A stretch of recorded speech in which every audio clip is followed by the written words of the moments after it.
வணக்கம். லதா காமாட்சி நெல்லை Bhojan evening snacks மிளகு karasev 1 tumbler கோபுரமாக கடலை மாவு எடுத்திருக்கேன். 1/2 டீஸ்பூன் மிளகுத்தூள், 1/2 டீஸ்பூன் உப்பு, பிஞ்ச் பேக்கிங் சோடா, 1/4 டீஸ்பூன் வெண்ணெய், காயம் இது எல்லாத்தையும் போட்டு தண்ணி விட்டு பிசையணும். எண்ணெய் ஊற்றி பிசைகிறேன்.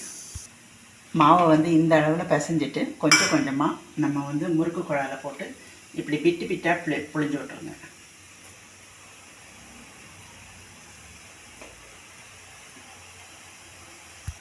சலசல படங்கிடுச்சு.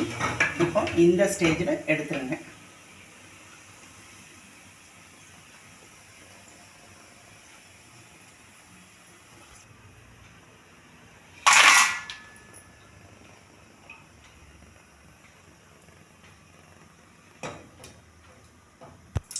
இந்த ரெசிபி பிடிச்சிருந்ததுன்னா நீங்களும் இதே மாதிரி செஞ்சு சாப்பிட்டு டேஸ்ட் பண்ணுங்கள். இந்த வீடியோ பிடிச்சா லைக் பண்ணுங்கள், ஷேர் பண்ணுங்கள், சப்ஸ்கிரைப் பண்ணுங்கள். நன்றி.